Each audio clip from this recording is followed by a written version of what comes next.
अब AIPMT 2014 का ही एक और क्वेश्चन करते हैं।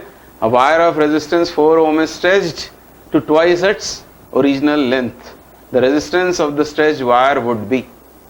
तो रेजिस्टेंस का फॉर्मूला क्या है? R equals to rho L by A। तो कुछ बच्चे क्या करते हैं, उन्होंने जब सुना कि उसकी लेंथ डबल हो गई है तो उनको लगता है कि लेंथ डबल हो गई तो रेजिस्टेंस भी डबल हो जाएगा, मतलब वो आंसर 8 ओम है। ये बहुत बड़ी मिस्टेक है। एक्चुअली स्ट्रेचिंग किसी वायर को स्ट्रेच करने में या फिर मेल्ट करके रीकास्टिंग में कौन सी क्वांटिटी कांस्टेंट होती है इसके बारे में सोचें तो मास कंजर्व्ड होता है, मास कांस्टेंट होता है, और मास होता है वॉल्यूम इनटू डेंसिटी।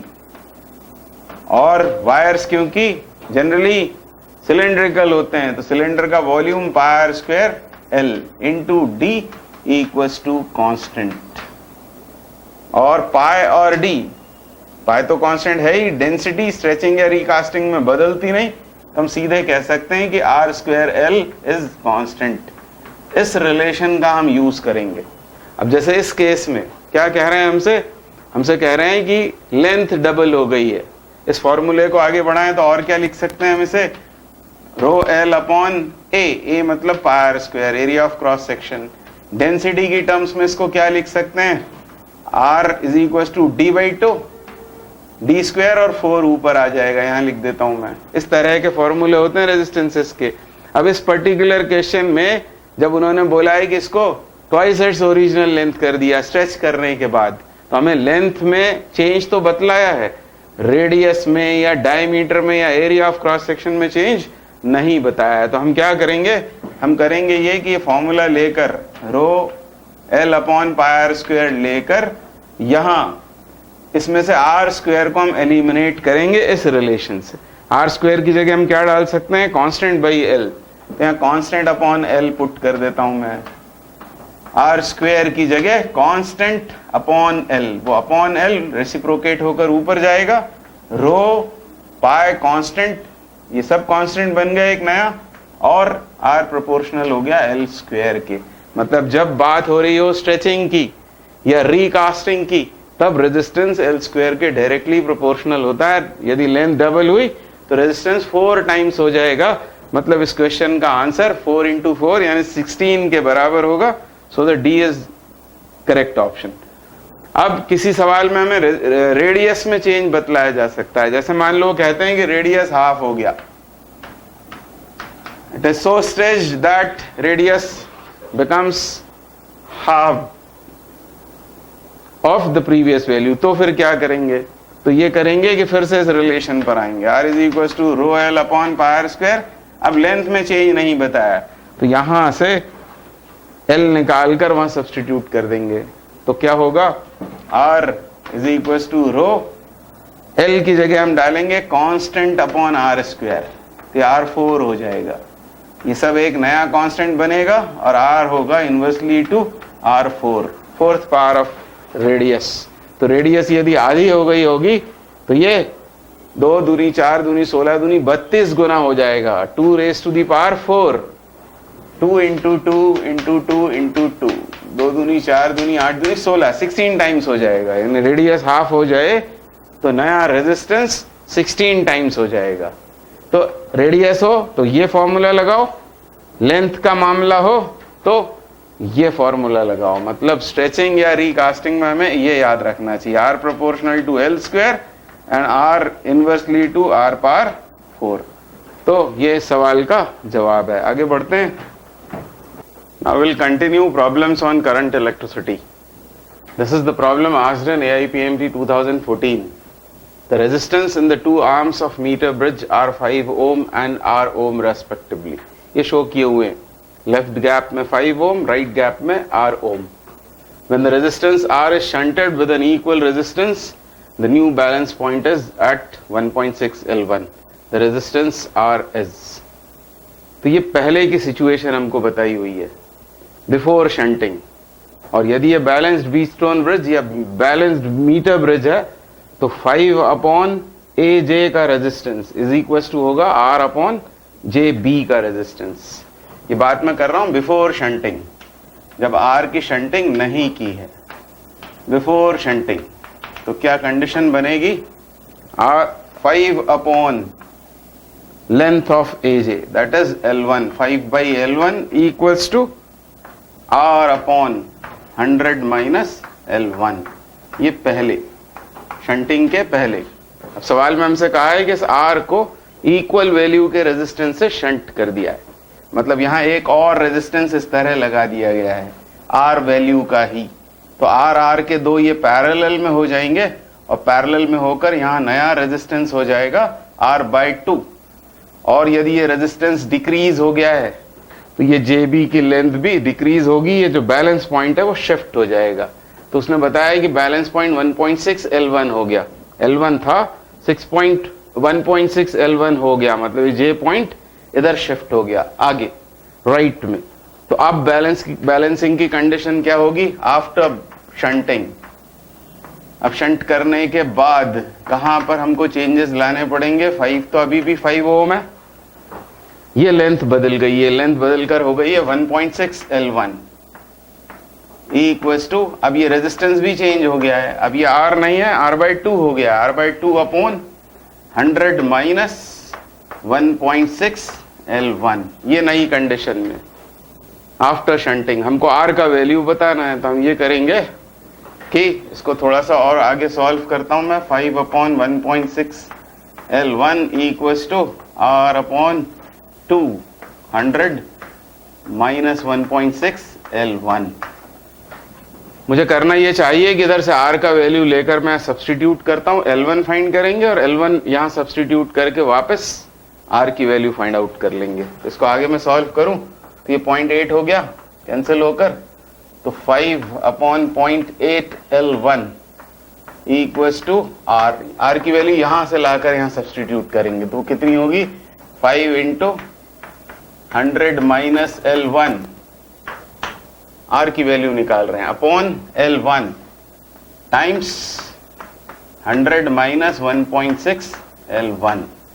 ये L1 कैंसिल आउट हो रहा है, 5 कैंसिल आउट हो रहा है। अब क्रॉस मल्टीप्लाई कर लेते हैं, यहां कर देता हूं मैं 100 माइनस 1.6 L1, ये क्रॉस मल्टीप्लाई करने पर इक्वल्स टू 100 इंटू 0.8 मतलब 80 माइनस 0.8 L1। तो अब इसको इधर लाता हूं मैं, 100 माइनस 80 इज 20 और इसको इधर ले जाते हैं, 1.6 माइनस 0.8 दैट इज 0.8 L1। तो L1 आ जाएगा 200/8, 20/0.8 मतलब 200/8, 100/4 50/2 मतलब 25 सेंटीमीटर पर आ गया नया बैलेंस पॉइंट। पर हमको तो R का वैल्यू चाहिए, तो यहां पर इसका सब्स्टिट्यूशन कर देंगे फ्रॉम इक्वेशन 1। तो 5/L1 25 इक्वल्स टू R चाहिए 100 माइनस L1 है 75, ये 3 टाइम्स कैंसिल होकर R इक्वल्स टू हो गया 15 ओम के बराबर, और यही इस क्वेश्चन का आंसर होना चाहिए 15 ohm. So the option B is the correct one. अब आगे बढ़ते हैं, AIPMT 2014 का पोटेंशियोमीटर पर बेस्ड ये प्रॉब्लम करते हैं। A potentiometer circuit has been set up for finding the internal resistance of a given cell।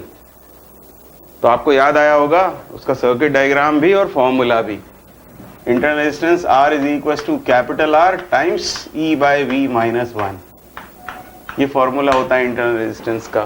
क्या कह रहे हैं आगे? The main battery used across the potentiometer wire has an EMF of 2 volt and a negligible internal resistance. The potentiometer wire itself is 4 metre long, तो 4 metre लंबा है वो potentiometer wire, ये मैंने बनाया है वो AB, और जो स्टैंडर्ड सेल यूज किया है मेन बैटरी जिसको यहां इन्होंने कहा है वो है 2 वोल्ट की, और इंटरनल रेजिस्टेंस उसका नेग्लिजिबल है। पॉजिटिव टर्मिनल को A पर और नेगेटिव टर्मिनल को B पर जोड़ दिया है। हालांकि हम यहाँ रियोस्टेट वगैरह भी लगाते हैं, वो यहाँ कुछ नहीं दिया है, सीधे बैटरी और ये 4 मीटर लॉन्ग वायर, इसके अक्रॉस ये बैटरी जोड़ने पर यहाँ पोटेंशियल ग्रेडियंट एस्टेब्लिश हो जाता है AB के अलोंग। तो सबसे पहले पोटेंशियल ग्रेडियंट निकाल कर रख लेते हैं। पोटेंशियल ग्रेडियंट मतलब potential drop of potential per unit length, potential gradient V by L के से उसे डिनोट करते हैं। V कितना है 2 वोल्ट, इंटरनल रेजिस्टेंस है नहीं तो 2 वोल्ट अपॉन इसकी लेंथ 4 मीटर यानी 0.5 वोल्ट पर मीटर, ये आ गया पोटेंशियल ग्रेडियंट। हालांकि इस सवाल में इसकी जरूरत पड़ने वाली नहीं है, पर खुद इस पर ही बेस्ड कुछ क्वेश्चंस पूछ लिए जाते हैं पोटेंशियल ग्रेडियंट पर। तो पोटेंशियल ग्रेडियंट हमने निकाल लिया। The main battery used across the potentiometer wire has an EMF 2 volt, negligible internal resistance, potentiometer wire is 4 metre long. अब आगे क्या कह रहे हैं, when the resistance are connected across the given cell has values, तो आपको circuit पूरा करना पड़ेगा। क्या याद आएगा आपको, इसके साथ जोड़ते हैं वो एक्सपेरिमेंटल सेल, और ये इंश्योर कर लेना चाहिए कि बैटरी का पॉजिटिव और उस एक्सपेरिमेंटल सेल का पॉजिटिव ए पर कनेक्टेड हो, और इस बैटरी के साथ एक्सपेरिमेंटल सेल के साथ पैरेलल में कनेक्ट कर लेते हैं हम एक रेजिस्टेंस बॉक्स, और इस रेजिस्टेंस बॉक्स में से कितना भी रेजिस्टेंस निकाला जा सकता है, और फिर एक गैल्वेनोमीटर सीरीज में और ये जॉकी, इस तरह का वो सर्किट होता है। ये प्राइमरी सर्किट और ये जो नीचे बना हुआ है ये सेकेंडरी सर्किट है। तो कह रहे हैं कि इस रेजिस्टेंस बॉक्स में से जब हमने इनफाइनाइट रेजिस्टेंस निकाला, ये पहला केस, जब R कितना है इनफाइनाइट, तब हमको बैलेंसिंग लेंथ आगे बता रहे हैं, the balancing length on potentiometer wire are found to be 3 metre and 2.85 metre, मतलब इंफिनिटी के करस्पॉन्डिंग 3 मीटर है, 9.5 ओम यदि इससे निकाला होता तो 2.85 मीटर है। तो जब एक्सटर्नल रेजिस्टेंस इनफाइनाइट है तो बैलेंसिंग लेंथ कितनी मिली 3 मीटर, और इस समय क्या मेजर होकर आता है इसका E, तो E इज इक्वल टू हो जाएगा K potential gradient time balancing length into 3 metre, ये आ गया E का वैल्यू। और R जब कितना है 9.5 ओम, जब ये एक्सटर्नल रेजिस्टेंस 9.5 ओम है तब बैलेंसिंग लेंथ मिल रही है हमको 2.85 मीटर। इस समय V मेजर होकर आता है, बैलेंसिंग लेंथ V बतलाती है, तो V इक्वल्स टू होगा K times balancing length is 2.85 metre. ये इक्वेशन 2 हो गया। अब फॉर्मूला लगा देंगे सीधे, स्मॉल r हमें चाहिए तो स्मॉल r इक्वल्स टू होगा कैपिटल R जो हमने निकाला है उससे एक्सटर्नल रेजिस्टेंस बॉक्स में से, टाइम्स E बाय V, इसको इससे डिवाइड करना है ना, 3/2.85 माइनस 1। आपने देखा कि हमको K की जरूरत ही नहीं पड़ी, तो कोई बात नहीं, आगे इसको सॉल्व करें तो ओम में आंसर आ जाएगा। तो 9.5 इंटू इसको एलसीएम लेंगे तो 0.15 ऊपर हो जाएगा और नीचे होगा 2.85। ये डेसिमल तो कंपेंसेट हो गया, और इसको अपॉन 10 लिखकर इसको 3 टाइम्स कैंसिल कर देते हैं। 15/30 मतलब 1/2 यानी 0.5 ओम, यानी जब V निकालते समय जो R हमने इस रेजिस्टेंस बॉक्स में से निकाला होगा उसकी वैल्यू है 0.5 ohm, and so the option C is correct. फिर से AIPMT 2014 का क्वेश्चन करते हैं, conversion of galvanometer into ammeter. In an ammeter, 0.2% of main current passes through the galvanometer. If resistance of galvanometer is G, the resistance of ammeter will be. तो आपको याद आया होगा कि गैल्वेनोमीटर को अमीटर में हम किस तरह बदलते हैं। यह है वो गैल्वेनोमीटर, रेजिस्टेंस है उसका G, और इसे एमीटर में कन्वर्ट करने के लिए एक लो वैल्यू रेजिस्टेंस पैरेलल में कनेक्ट कर देते हैं, जिसको हम क्या कहते हैं, शंट। और ऐसा करने से इस केस में क्या हुआ कि मेन करंट का 0.2% गैल्वेनोमीटर से पास होने लगा। मतलब यदि मेन करंट है I, तो इस गैल्वेनोमीटर से कितना पास हो रहा है, इस I का 0.2%, मतलब 0.2 I/100, ये इस गैल्वेनोमीटर में से पास होने लगा। और ऐसा होने पर रेंज कितनी हो जाती है, तो रेंज निकालने का तरीका ये है I/IG, इसको IG कह सकते हैं हम, ये IG, ये maximum current or current corresponding to maximum deflection कहलाता है। तो I बाय आई जी कर देंगे तो हमको इसकी रेंज पता हो जाएगी कि रेंज कितने टाइम्स हो गई। तो I बाय आई जी, इसी में से आप वर्कआउट कर सकते हैं। Range n is equal to I by I G. I को यहीं छोड़ें, आई जी को इसके नीचे लाके क्रॉस मल्टीप्लाई करें 100 अपॉन 0.2, मतलब 1000 बाई 2, यानी रेंज हो जाएगी 500। तो conversion of galvanometer into ammeter का एक फॉर्मूला तो सबसे पहले आप यही याद रखो कि रेंज क्या होती है। तो रेंज होती है I बाय आई जी। आई मतलब मेन करंट और आई जी मतलब current corresponding to maximum deflection. पहले उससे कितना मैक्सिमम करंट बहाया जा सकता था गैल्वेनोमीटर से, तब वो I बाय आई जी, ये n हो जाता है। n एक बार आ जाए तो शंट का वैल्यू होता है G अपॉन n माइनस 1, ये शंट का वैल्यू। और इक्विवेलेंट रेजिस्टेंस सर्किट का मतलब एमीटर का इक्विवेलेंट रेजिस्टेंस। ये गैल्वेनोमीटर शंट करने के बाद में ये क्या बनता है, बाद में ये बनता है एमीटर, तो उसका इक्विवेलेंट रेजिस्टेंस हो जाता है G बाई n। ये तीन फॉर्मूले यदि याद रखेंगे तो आपको बहुत मदद हो जाएगी इस तरह के सवालों को सॉल्व करने के लिए। तो n आ गया। n आने के बाद हमसे क्या पूछा हुआ है, रेजिस्टेंस ऑफ एमीटर, शंट नहीं पूछा, हमसे पूछा है एमीटर का रेजिस्टेंस कितना होगा, मतलब हमको इक्विवेलेंट रेजिस्टेंस निकालना है, मतलब हमें G बाई n की जरूरत है। एंड G तो G है ही दिया हुआ इटसेल्फ और n है 500, यानी आंसर होना चाहिए G बाय 500। G बाय 500 मतलब option C is correct. Instead यदि शंट की वैल्यू पूछी होती तो हम ये फॉर्मूला लगाते, G अपॉन 500 माइनस 1 मतलब G बाय 499 हो जाता, ये वाला आंसर हो जाता। ये शंट का रेजिस्टेंस है पर हमसे एमीटर का रेजिस्टेंस पूछा है, तो आंसर G बाय 500 करेक्ट होगा। अब AIPMT 2013 का ये प्रॉब्लम करते हैं। A wire of resistance 4 ohm is stretched to twice its original length. The resistance of the stretched wire would be। तो क्या बोला हमसे, एक वायर है जिसका रेजिस्टेंस है 4 ओम और इसको स्ट्रेच करके इसकी लेंथ को डबल कर दिया है, तो नई वायर का, स्ट्रेच्ड वायर का रेजिस्टेंस कितना हो जाएगा। तो रेजिस्टेंस का फॉर्मूला आपको पता है, R equals to rho L by A. तो कुछ बच्चे ऐसा सोचते हैं यदि लेंथ डबल हो गई है तो रेजिस्टेंस भी डबल हो जाएगा, तो वो आंसर करने लगते हैं 8 ओम, जो इनकरेक्ट है। एक्चुअली जब स्ट्रेचिंग करते हैं हम किसी वायर की, जब किसी वायर को स्ट्रेच करते हैं, स्ट्रेचिंग में या फिर उसे मेल्ट करके रिकास्ट करने में, रिकास्टिंग में क्या चीज कांस्टेंट होती है, तो उस वायर का मास कांस्टेंट रहेगा। मास विल रिमेन कांस्टेंट या कंजर्व्ड। और मास क्या होता है, तो मास होता है वॉल्यूम इनटू डेंसिटी, और क्योंकि वायर्स जनरली सिलेंड्रिकल होते हैं तो उसका वॉल्यूम होगा पाई स्क्वायर एल इंटू उसकी density D equals to constant. अब इसमें पाई और डेंसिटी ये दोनों स्ट्रेचिंग में या रिकास्टिंग में बदलते नहीं, इसलिए हम कहेंगे R square L is constant, यानी product R square L is constant. ये बात हमको यहां पर अप्लाई करना पड़ेगी। अब इस सवाल में हमसे कहा हुआ है कि लेंथ बदल दी गई, डबल कर दी, रेडियस के बारे में हमें कुछ नहीं बताया, बस इसीलिए ये फॉर्मूला नहीं लगेगा, R directly proportional to L.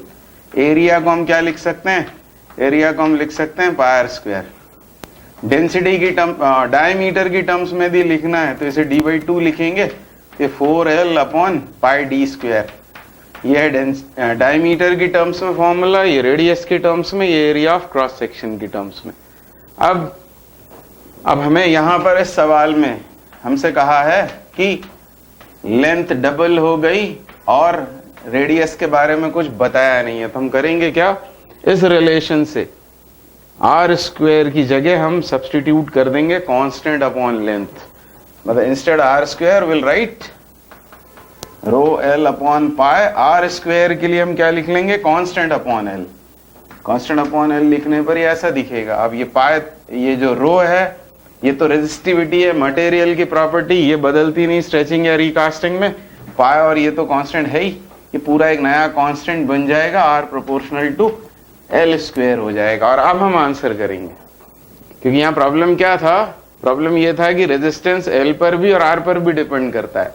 Stretching में एल बदल रहे हैं तो आर भी चेंज होगा, पर आर के बारे में क्योंकि इंफॉर्मेशन नहीं थी इसलिए हमने आर स्क्वायर की जगह क्या डाल दिया, यहां से कांस्टेंट अपॉन एल पुट करके तब हम ये कहेंगे कि रेजिस्टेंस स्क्वायर ऑफ लेंथ के डायरेक्टली प्रोपोर्शनल होता है, और लेंथ क्योंकि डबल हो गई है तो रेजिस्टेंस 4 टाइम्स हो जाएगा, मतलब आंसर इसका होगा 16 ओम, और ये इसका करेक्ट आंसर है। अब किसी दूसरे सवाल में मान लो आपको रेडियस के बारे में बता दिया है, लेंथ के बारे में कोई बात नहीं की है, तो फिर हम क्या करेंगे, तो हम फिर ये फॉर्मूला लिखेंगे rho L upon pi R square, और अब लेंथ को यहां से एलिमिनेट करेंगे, इस फॉर्मूले से लेंथ निकालेंगे कांस्टेंट अपॉन आर स्क्वायर और यहां पुट करेंगे, तो कांस्टेंट अपॉन आर स्क्वायर लिखने पर ये R4 हो जाएगा, मतलब resistance is inversely proportional to 4th power of radius. तो मान लो किसी सवाल में हमसे ये कहा कि रेडियस हाफ कर दी गई, इस तरह स्ट्रेच किया कि रेडियस हाफ हो गया, तो नया रेजिस्टेंस कितना होगा, तो यहाँ हाफ डालेंगे तो 16 टाइम्स हो जाएगा, 2 into 2 into 2 into 2, 2 raise to the power 4, यानी 16 टाइम्स हो जाएगा उसका रेजिस्टेंस। तो ऐसे सवालों में अब हम क्या याद रखेंगे कि जब स्ट्रेचिंग या रिकास्टिंग होती है तो resistance is directly proportional to length square if alone length is given, nothing is said about radius, और यदि रेडियस की बात हो रही होगी तो 1 upon R raise to the power 4 formula लगाएंगे। तो आपको समझ में आया होगा, आगे बढ़ते हैं। अभी AIPMT 2013 का एक क्वेश्चन करते हैं। The internal resistance of 2.1 volt cell which gives a current of 0.2 ampere through a resistance of 10 ohm is, एक सेल दिया हुआ है, इसका EMF है 2.1 वोल्ट और इसके साथ एक्सटर्नल रेजिस्टेंस 10 ओम लगाने से उस सर्किट में 0.2 एम्पियर का करंट फ्लो हो रहा है। हमको बताना है सेल का इंटरनल रेजिस्टेंस कितना है। तो सर्किट उसका इस तरह का होगा, ये EMF, ये इंटरनल रेजिस्टेंस R और इसके साथ ये लगा हुआ है एक्सटर्नल रेजिस्टेंस 10 ओम का, और इस सर्किट में फ्लो हो रहा है करंट 0.2 एम्पियर। तो डिस्चार्जिंग सेल और डिस्चार्जिंग सेल में करंट कितना होता है, I is equal to EMF upon total resistance capital R plus small r। ये EMF 2.1 volt, external resistance 10 plus internal resistance small r, और करंट इसमें फ्लो हो रहा है 0.2। ये डेसिमल कंपेंसेट हो जाएगा, क्रॉस मल्टीप्लाई करने पर यह है 20 plus 2r equals to 21, 2r is 1 and so r comes out half ohm, यानी इंटरनल रेजिस्टेंस इस सेल का होगा 0.5 ओम के बराबर, यानी ऑप्शन बी करेक्ट है। आप चाहें तो इसे किरचॉफ लॉ से भी कर सकते हैं। इस तरह से आप इस लूप की ट्रेवर्सिंग करो, यहां से चालू करते हुए नेगेटिव से पॉजिटिव जा रहे हैं तो क्या आएगा, राइज 2.1 का राइज, और फिर ये एनकाउंटर करेंगे रेजिस्टेंस इनटू करंट मतलब 2 का ड्रॉप, और फिर इधर जाएंगे तो फिर से ड्रॉप आएगा 0.2 R का इक्वल्स टू 0। 2.1 माइनस 2 इज, ये 0.1 होगा, इसको उधर ले जाएं तो 0.2 R, तो R आ गया हाफ ओम। कैसे भी इसको किया जा सकता है, फॉर्मूला याद है तो बहुत अच्छा, नहीं तो किरचॉफ लॉ लगाकर सॉल्व हो जाएगा। आगे बढ़ते हैं। अब AIPMT 2013 का ही एक क्वेश्चन करते हैं, व्हीटस्टोन ब्रिज पर बेस्ड है, balanced Wheatstone bridge. The resistances of the 4 arms PQRS in a Wheatstone bridge are 10, 30, 30, 90 respectively. ये हैं वो 4 रेजिस्टेंसेस।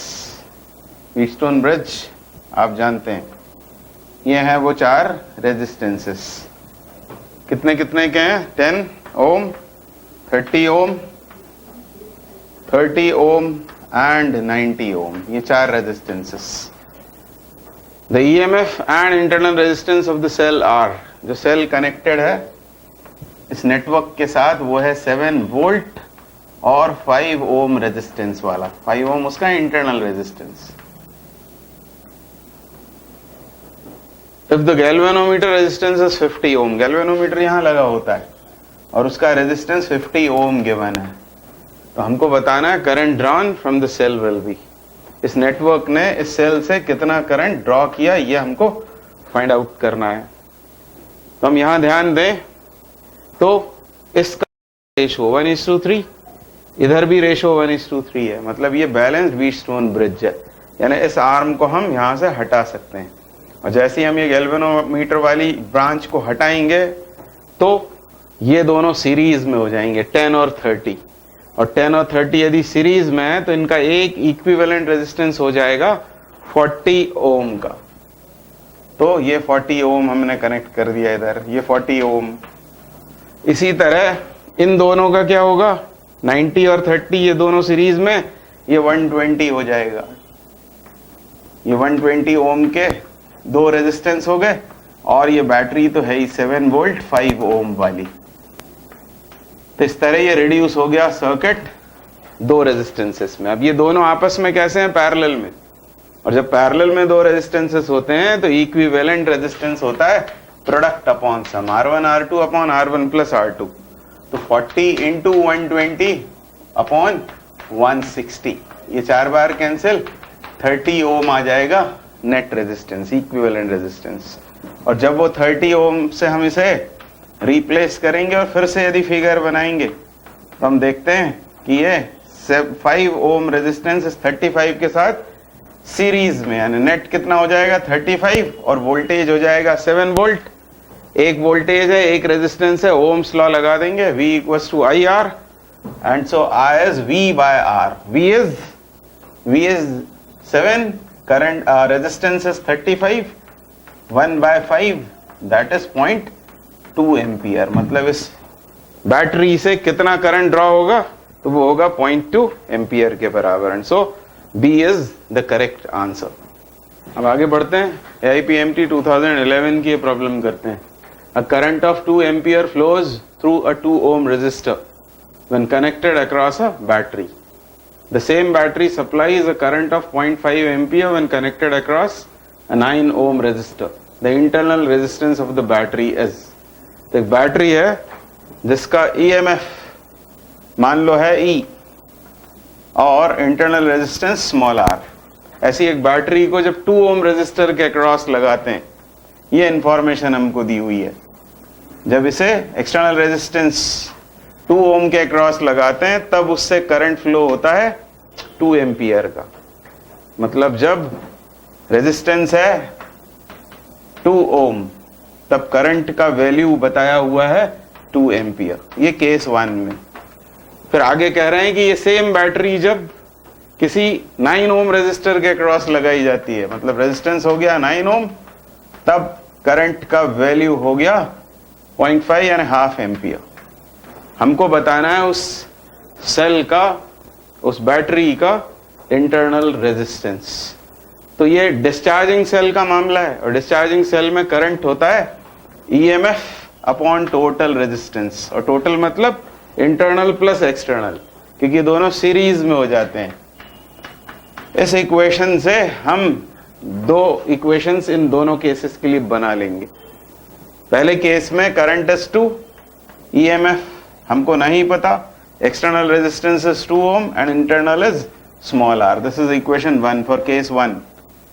और जब 9 ओम लगाया तब EMF E, 9 plus small r gives half, ये इक्वेशन 2 हो गया। ये दो केसेस की दो सेपरेट इक्वेशंस। अब हमको चाहिए क्या है, स्मॉल r, तो हम करेंगे ये कि इक्वेशन 1 में इक्वेशन 2 से डिवाइड कर देंगे, डिवाइडिंग 1/2। तो 2 अपॉन 1/2 गिव्स 4। यहां क्या होगा, E अपॉन 2 प्लस r ऐसे ही आएगा, इसका डिवाइड करेंगे तो रेसिप्रोकेट हो जाएगा, 9 प्लस r न्यूमरेटर में और 2 प्लस r डिनोमिनेटर में, E विल कैंसिल आउट, और क्रॉस मल्टीप्लाई करें तो it gives 8 plus 4r equals to 9 plus r। और इस r को इधर लाते हैं, दिस इज 3r, ये उधर जाएगा तो 1 हुआ, and so small r comes out to be 1/3 ohm. This is internal resistance and so the answer is A, 1/3 ohm. इस सवाल का जवाब है। आगे बढ़ते हैं, अब AIPMT 2010 का ये प्रॉब्लम करते हैं, पोटेंशियोमीटर पर बेस्ड है। ये दिखने में बहुत डरावना सा है पर है बहुत आसान सवाल। मैं आपको समझाता हूँ। ऑप्शंस मैंने यहाँ लिख रखे हैं, A, B, C और D। मैं सवाल पढ़ता हूँ। A potentiometer circuit setup is setup as shown. ये पोटेंशियोमीटर का सेटअप जिसमें ये ए बी, ये potentiometer wire. The potential gradient across the potentiometer wire is k volt per centimetre. ये है वो पोटेंशियोमीटर वायर, इसके अलोंग एस्टैब्लिश किया गया है potential gradient k volt per centimetre का। ये हायर पोटेंशियल, ये लोअर पोटेंशियल, ए से बी जाने पर पोटेंशियल का ड्रॉप आता है। And the ammeter present in the circuit, इस सर्किट में एमीटर कहां प्रेजेंट है, ये यहां शो कर रखा है, ये एमीटर, ये ammeter. The ammeter present in the circuit reads 1 ampere when two way key is switched off. ये टू वे की दिखाई दे रही है हमको, 1 2 3, यहां ये टू वे की लगी हुई है, और जब ये यहां एयर गैप है, यहां एयर गैप है, उस समय ये एमीटर रीड करता है 1 एम्पियर। तो उस समय हो क्या रहा होगा, इस सेल से आने वाला करंट आर और एक्स में से होता हुआ वापस इस तरह लौट आया होगा। कहीं पर भी करंट का डिवीजन हो नहीं रहा है, मतलब इस बॉक्स में 1 एम्पियर करंट बह रहा है through R as well as through X. फिर आगे क्या कह रहे हैं, the balance points when the key between terminals 1 and 2, 1 and 3 is plugged in are found to be at lengths L1 and L2 respectively। मतलब जब ये 1 और 2 यहां पर बोला गया है when the key between 1 and 2 is plugged in, यहां पर जब की plugged in करेंगे तो बैलेंसिंग लेंथ आ रही है L1। तो सोचें क्या होगा, यहां पोटेंशियल डिफरेंस कितना होगा इन दो पॉइंट्स के बीच, करंट है 1 एम्पियर, रेजिस्टेंस है R, यानी 1 into R, और ये ही बैलेंस होगा इस वायर के ऊपर ए से यहां जॉकी तक। कितनी लेंथ पर वो बैलेंस हो रहा है ये पोटेंशियल डिफरेंस, L1 पर। हमको एक इक्वेशन मिल गया, कितना होगा वो, 1 into R, यानी R equals to K L1। ये एक इक्वेशन मिल गया। तो हमसे पूछा क्या है आगे, ये देख लेते हैं। The magnitudes of resistance R and X, इन्हीं की वैल्यूज पूछी हुई है R और X की। तो R तो हमको मिल ही गया, K L1। ऑप्शंस में जाएं यदि तो पहले ये ध्यान देंगे, पहले नाम ले रहे हैं R का फिर X का, तो आंसर भी इसी ऑर्डर में होंगे। पहले R देख लें, इसमें R ये K L1 और ये K L1, यानी ऑप्शन बी और डी इज करेक्ट। ये तो हमको पता लग गया। आगे बढ़ते हैं, फिर क्या कह रहे हैं, 1 और 3 के बीच जब प्लग इन करेंगे की को, तो फिर क्या होगा, फिर ये होगा 1 और 3, मतलब ये इस तरह। इसको प्लग इन करने पर इतना जो पोटेंशियल डिफरेंस है वो बैलेंस होगा वायर के ऊपर, वायर के अगेंस्ट। तो कितना है यहां पर करंट, 1 एम्पियर, रेजिस्टेंस है R प्लस एक्स, क्योंकि वो सीरीज में है। तो resistance into current R plus x into 1, यानी R प्लस एक्स, और वो बैलेंस हो रहा है L2 लेंथ में। तो ये इक्वेशन 2 हो गया। हमसे पूछा है R का वैल्यू और X का वैल्यू। बस ये दो इक्वेशंस आने पर यदि हम क्या करें, इस R की वैल्यू यहां डाल दें इक्वेशन 2 में इक्वेशन 1 से, तो X इक्वल्स टू हो जाएगा, यहां आएगा KL1 plus X is equals to KL2, X is equals to KL2 minus KL1, यानी K times L2 minus L1, ये X का वैल्यू। और R का वैल्यू हमको ये पता ही है, तो ये होगा पहले आंसर में और उसके बाद ये होगा, क्योंकि ऑर्डर ये है R और X, यानी ये ऑप्शन सही हो गया। So the option B is the correct answer. तो बहुत ही आसान सवाल था। अभी फिर से AIPMT 2010 की problem. A galvanometer has a coil of resistance 100 ohm. Galvanometer है मतलब G, और उसका रेजिस्टेंस 100 ohm, and gives a full scale deflection for 30 milli ampere current. मतलब इससे 30 मिली एम्पियर का करंट भेजे जाने पर इसमें फुल स्केल डिफ्लेक्शन आता है। अब ये कितना वोल्टेज मेजर कर सकता है, करंट मैक्सिमम कितना कर सकता है, 30 मिली एम्पियर, और वोल्टेज करंट इनटू रेजिस्टेंस। आगे पढ़ते हैं। If it is to work as a voltmeter of 30 volt range, the resistance required to be added will be. तो अभी ये कितना वोल्टेज मेजर कर सकता है मैक्सिमम, हम उसे नाम रख देते हैं उसका वी ओल्ड, तो वो होगा IG into G. IG into G, मतलब करंट इंटू रेजिस्टेंस। ये है current corresponding to maximum deflection. 30 milli ampere है, उसको एम्पियर में कन्वर्ट किया इंटू 100, तो ये हो जाएगा 3 वोल्ट के बराबर। 1 2 3 जीरोस खत्म होकर ये आ गया 3 वोल्ट के बराबर। और इसको बनाना है हमें क्या करने लायक, इसको बनाना है हमें 30 वोल्ट मेजर करने लायक, यानी रेंज कितना हो गया, तो रेंज हो गया V new upon V old. इस तरह रेंज निकालने इसकी, 30 वोल्ट अपॉन 3 वोल्ट यानी 10। और एक बार रेंज जब आ जाती है तो शंट कितने का लगाना पड़ेगा, तो गैल्वेनोमीटर के मामले में जैसा मैंने आपसे पहले कहा था G इंटू n-1।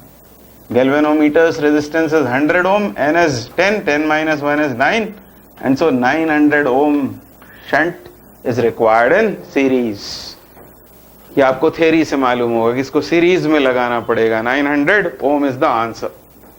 और यदि इक्विवेलेंट रेजिस्टेंस पूछा होगा, इक्विवेलेंट कितना है वोल्ट मीटर बनने के बाद, तो इक्विवेलेंट रेजिस्टेंस हो जाता है Ng, N times G। N कितना है, N is 10, G is 100, and so answer would be 1000 ohm। और 1000 उसे होना ही चाहिए क्योंकि ये था कितने का, 100 ओम का, और इसके साथ सीरीज में 900 ओम का लगाया, तो नेट या इक्विवेलेंट हो जाएगा 1000 ओम के बराबर। तो इसका आंसर है 900 ओम। अब आगे बढ़ते हैं। अब AIPMT 2010 का एक थ्योरेटिकल क्वेश्चन जिसका जवाब सब बच्चों को पता है। Consider the following two statements. Kirchhoff's junction law follows from the conservation of charge. तो Kirchhoff का जंक्शन लॉ क्या कहता है कि इलेक्ट्रिकल सर्किट के किसी जंक्शन पर मीट होने वाले सभी करंट्स का अलजेब्रिक सम 0 होता है। मतलब incoming current is equal to outgoing current, मतलब करंट कंजर्व्ड। क्यों? क्योंकि चार्ज कंजर्व्ड होता है, तो वो चार्ज कंजर्वेशन पर बेस्ड है, तो स्टेटमेंट तो करेक्ट है। Kirchhoff's loop law follows from the conservation of energy। तो लूप लॉ क्या कहता है, वो कहता है कि algebraic sum of changes of potentials in a closed loop is 0, और पोटेंशियल मतलब एनर्जी, तो कहना इनडायरेक्टली ये है कि एनर्जी कंजर्व्ड रहती है, इलेक्ट्रिकल एनर्जी। तो ये भी इसके अकॉर्डेंस में है, यानी ये स्टेटमेंट भी सही है। और हमसे पूछा था which of the following is correct, कौन से स्टेटमेंट्स करेक्ट हैं, तो आंसर हो जाएगा both 1 and 2 are correct, and so option D is the correct one।